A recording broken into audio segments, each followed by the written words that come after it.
نحمدہ و نصلی علی رسول الکریم اما بعد اعوذ باللہ من الشیطان الرجیم بسم اللہ الرحمن الرحیم فَإِذَا قَضَيْتُمُ الصَّلَاةَ فَاذْكُرُوا اللَّهَ قِيَامًا وَقُعُودًا وَعَلَى جُنُوبِكُمْ فَإِذَا اطْمَأْنَنْتُمْ فَأَقِيمُوا الصَّلَاةَ إِنَّ الصَّلَاةَ كَانَتْ عَلَى الْمُؤْمِنِينَ كِتَابًا مَّوْقُوتًا وَلَا تَهِنُوا فِي ابْتِغَاءِ الْقَوْمِ إِن تَكُونُوا تَعْلَمُونَ فإنهم يعلمون كما تعلمون وترجون من الله ما لا يرجون وكان الله عليما حكيما إنا أنزلنا إليك الكتاب بالحق لتحكم بين الناس بما أراك الله ولا تكن للخائنين خصيما واستغفر الله إن الله كان غفورا رحيما ولا تجادل عن الذين يختانون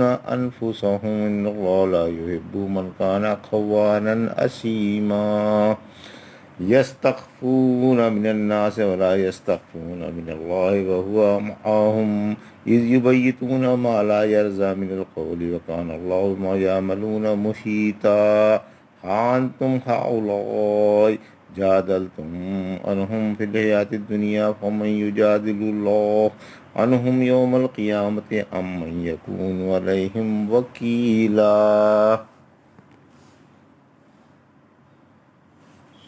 ابھی آپ نے سورہ نساء کی آیت 3 سے 109 کی تلاوت سماعت فرمائی۔ ان آیتوں کا ترجمہ اور تفسیر اس طرح ہے: فَإِذَا قَضَيْتُمُ الصَّلَاةَ فَاذْكُرُوا اللَّهَ قِيَامًا وَقُعُودًا وَعَلَىٰ جُنُوبِكُمْ فَإِذَا اطْمَأْنَنْتُمْ فَأَقِيمُوا الصَّلَاةَ إِنَّ الصَّلَاةَ كَانَتْ عَلَى الْمُؤْمِنِينَ كِتَابًا مَّوْقُوتًا۔ آیت 103: وَلَا تَهِنُوا فِي ابْتِغَاءِ الْقَوْمِ إِن تَكُونُوا تَعْلَمُونَ فَإِنَّهُمْ يَعْلَمُونَ كَمَا تَعْلَمُونَ وَتَرْجُونَ مِنَ اللَّهِ مَا لَا يَرْجُونَ وَكَانَ اللَّهُ عَلِيمًا حَكِيمًا۔ آیت 104: ترجمہ: پھر جب تم نماز ادا کر چکو تو کھڑے بیٹھے اور کروٹوں پر اللہ کا ذکر کرتے رہو، پھر جب مطمئن ہو جاؤ تو نماز حسب معمول پڑھو۔ یاد رکھو نماز مسلمانوں پر مقررہ وقتوں پر فرض ہے۔ دشمن کا تعاقب کرنے میں جی نہ ہارو، اگر تم دکھ والے ہو تو وہ بھی تو تمہاری طرح دکھ والے ہیں، اور تمہیں اللہ سے وہ امیدیں ہیں جو انہیں نہیں ہیں، اور اللہ خوب جاننے والا اور بڑی حکمت والا ہے۔ یہ ترجمہ تھا۔ تفسیر آیت 103: نماز خوف کے بعد ذکر اللہ کی کثرت کا بیان۔ اس آیت میں خوف کی نماز کے بعد ذکر اللہ کی کثرت کا حکم ہے۔ اگرچہ ہر حالت میں اور ہر وقت ذکر اللہ محبوب و مرغوب ہے، لیکن اس جگہ خصوصیت سے اس کا حکم ہے کیونکہ نماز خوف میں نماز کے ارکان میں بھی کمی ہو گئی اور نماز میں آمد و رفت بھی جاری رہی، جو کسی اور نماز میں روا نہیں۔ اسی طرح حق تعالیٰ نے حرمت والے مہینوں کے بارے میں فرمایا، سورۃ توبہ کی آیت 36 میں: ان مہینوں میں اپنی جانوں پر ظلم نہ کرو۔ اگرچہ ظلم کرنا ہر وقت اور ہر مہینے میں منع ہے، لیکن ان مہینوں میں خصوصیت کے ساتھ ان کی انتہائی حرمت کی وجہ سے منع کیا گیا۔ اسی وجہ سے حق تعالیٰ نے فرمایا کہ جب تم نماز سے فارغ ہو جاؤ تو ہر وقت ذکر اللہ کرتے رہو۔ پھر فرمایا جب امن ہو جائے، خوف جاتا رہے اور اطمینان ہو جائے تو نماز حسب معمول پڑھتے رہو، یعنی نماز پوری پڑھو، اس کی حدوں کا، خشوع خضوع کا اور رکوع و سجدوں کا اور تمام حالتوں کا لحاظ رکھو۔ کتاب سے فرض مراد ہے، موقوتہ یعنی نماز وقت والی ہے۔ حج کے اوقات کی طرح نماز کے بھی مقررہ اوقات ہیں۔ آیت 104: جنگ کے بعد دشمن سے کا تعاقب، یعنی دشمن کا تعاقب کرنے میں جی نہ ہارو، پوری سرگرمی سے تعاقب کرو، ان کا پیچھا نہ چھوڑو، ان سے لڑتے رہو اور ان کی طاق میں لگے رہو، اور اپنے زخموں کا خیال نہ کرو۔ تم ہی زخمی نہیں ہو، دشمن بھی تو زخمی ہے اور اس کے آدمی بھی تو مارے گئے ہیں۔ پھر جنگ میں سبھی زخمی ہوتے ہیں، جیسا کہ فرمایا سورہ آل عمران کی 140 آیت میں: اگر تمہیں زخم آ گئے ہیں تو کیا ہے، اس سے پہلے تم دشمن کو بھی تو زخمی اور قتل کر چکے ہو۔ مسلمانوں کو جہاد میں بہت زیادہ سرگرم عمل رہنا چاہیے۔ پھر فرمایا تمہیں اللہ سے وہ امیدیں ہیں جو انہیں نہیں، یعنی تم دونوں زخموں اور چوٹوں میں تو برابر ہو، لیکن تمہیں اللہ سے ثواب کی اور نصرت و اعانت کی امید ہے، جیسا کہ اللہ نے اس کا تم سے اپنی کتاب میں وعدہ فرمایا ہے اور رسول کی زبانی کہلوایا ہے۔ وہ سچا وعدہ اور سچی خبر ہے۔ دشمن کو تو ان چیزوں میں سے کسی چیز کی بھی امید نہیں ہے، لہذا ان کی بنسبت تم جہاد کے زیادہ حقدار ٹھہرے۔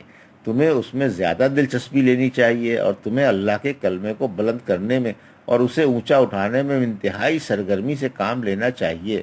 پھر فرمایا اللہ اپنے مقدرات میں اپنے فیصلوں میں اور اپنے احکام جاری کرنے میں خواہ شرعی ہوں یا کوئی خوب دانا و بینا اور بڑی حکمت والا ہے۔ انا انزلنا الیک الکتاب بالحق لتحکم بین الناس بما اراک اللہ ولا تکن للخائنین خصیما، آیت 105۔ واستغفر اللہ ان اللہ کان غفورا رحیما، آیت 106۔ ولا تجادل عن الذین یختانون انفسهم ان اللہ لا یحب من کان خوانا عصیما، آیت 107۔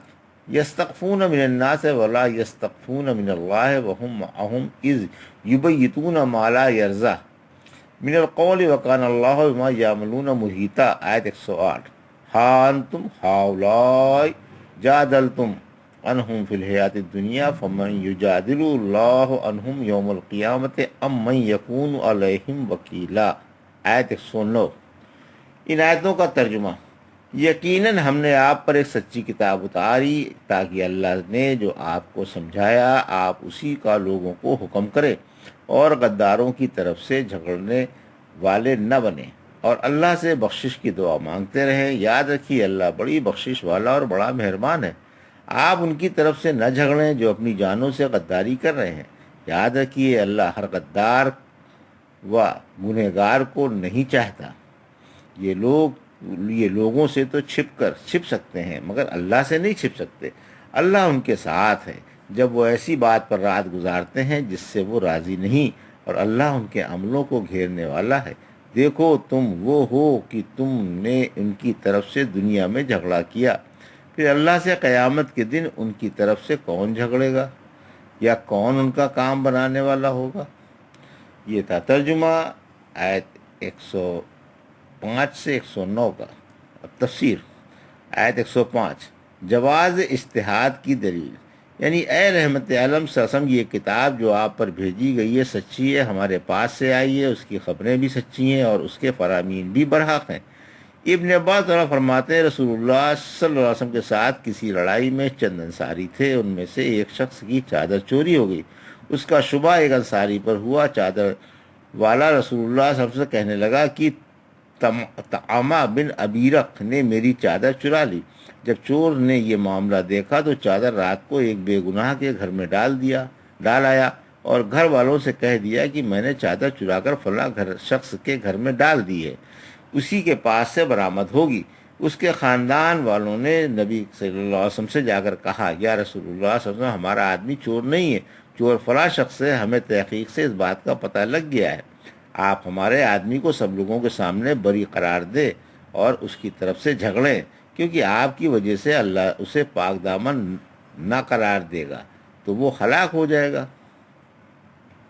آخر کار آپ نے کھڑے ہو کر اس کی برات کا اظہار کیا اور سب کے سامنے اسے بے گناہ کہا۔ اس پر یہ آیت اتری۔ پھر اللہ نے ان کے حق میں جو آپ کے پاس جھوٹ پر پردہ ڈالنے کے لیے آئے تھے فرمایا کہ یہ لوگوں سے تو چھپ سکتے ہیں، اللہ سے کیسے چھپیں گے؟ یعنی جو آپ کے پاس جھوٹ سے چھپتے ہوئے چور کی طرف سے جھگڑ رہے تھے وہ اللہ سے نہیں چھپ سکتے۔ یہ جو فرمایا کہ جو شخص برائی کرے یا اپنی جان پر ظلم کرے اس سے بھی وہی مراد ہیں جو اللہ کے رسول صلی اللہ علیہ وسلم کے پاس جھوٹ پر پردہ ڈالنے کے لیے چور کی طرف سے جھگڑ رہے تھے۔ نیز جو فرمایا سورہ نساء کی آیت 112 میں جو شخص کسی گناہ کا مرتکب ہو پھر اس کا بہتان کسی معصوم پر باندھ دے، اس نے بہتان اور کھلا گناہ لاد لیا، اس سے بھی چور کی طرف سے جھگڑنے والے مراد ہیں۔ آیت 106 آپ اللہ سے استغفار کریں، یعنی آپ نے جو قتادہ کو جواب دیا ہے وہ غلط ہے۔ اس کے بعد آپ کے پاس ہتھیار لائے گئے، آپ نے رفع کو بلا کر ہتھیار دے دیے۔ قتادہ فرماتے ہیں رفع بوڑھے اور نابینا تھے، جاہلیت میں بینائی جاتی رہی تھی اور اب وہ مسلمان تھے، میرا خیال تھا کہ وہ خوشی سے مسلمان نہیں ہوئے تھے، بلکہ اسلام میں داخل کیے گئے تھے۔ جب میں ان کی چیز ان کے پاس لایا تو بولے بیٹا اسے خیرات کر دو۔ اب میں پہچان گیا پکے مسلمان ہیں۔ نزول آیت کے بعد بشیر مشرکوں میں گیا اور سلافہ بنت سعد کے ہاں ٹھہرا۔ اس پر وَمَن یُشَاقِقِ الرَّسُولَ اتری۔ بہرحال یہ مطول قصہ حدیث کی کئی کتابوں میں آیا ہے۔ آیت 107، یعنی آپ چوروں کی جماعت نہ کریں، آپ چوروں کی حمایت نہ کریں، کیونکہ دغاباز و مکار اور گنہگار شخص اللہ کو پسند نہیں اور اس پر اللہ کا عتاب اترتا ہے۔ آیت 108، یعنی لوگوں سے چھپتے ہیں مگر اللہ سے تو نہیں چھپ سکتے۔ اس میں منافقوں کی برائی ہے کہ لوگوں سے اپنی برائیاں چھپاتے ہیں تاکہ لوگ انہیں برا نہ سمجھیں، مگر یہ اللہ سے تو نہیں چھپا سکتے۔ اللہ تو ان کی دلی باتیں اور ان کے بھید خوب جانتا ہے۔ اسی وجہ سے فرمایا کہ جب وہ رات میں اللہ کی مرضی کے خلاف مشورے کرتے ہیں تو اللہ ان کے پاس ہوتا ہے اور اللہ ان کے عمل گھیرے ہوئے ہے۔ اس جملے میں بھی سخت ڈراوا ہے۔ قتادہ بن نعمان کہتے ہیں ہمارے ایک خاندان کو بنی ابیرق کہا جاتا تھا۔ یہ 3 افراد پر مشتمل تھا، بشر بشیر مبشر مبشر۔ بشیر منافق تھا جو اپنے شعروں میں صحابہ رضی اللہ عنہ کو ہجو کیا کرتا تھا، پھر بعض عربوں سے کہتا کہ فلاں نے فلاں فلاں شعر کہا ہے اور فلاں نے فلاں فلاں شعر کہا ہے۔ جب صحابہ اس شعر کو سنتے تو فرماتے کہ سوائے اس خبیث کے بھلا اور کون یہ شعر کہہ سکتا ہے، اور کہتے کہ یہ ابن البریق ہی نے کہا ہے۔ یہ خاندان جاہلیت و اسلام میں تنگ دست تھا۔ مدینے میں لوگوں کی غذا صرف جو اور کھجور تھی۔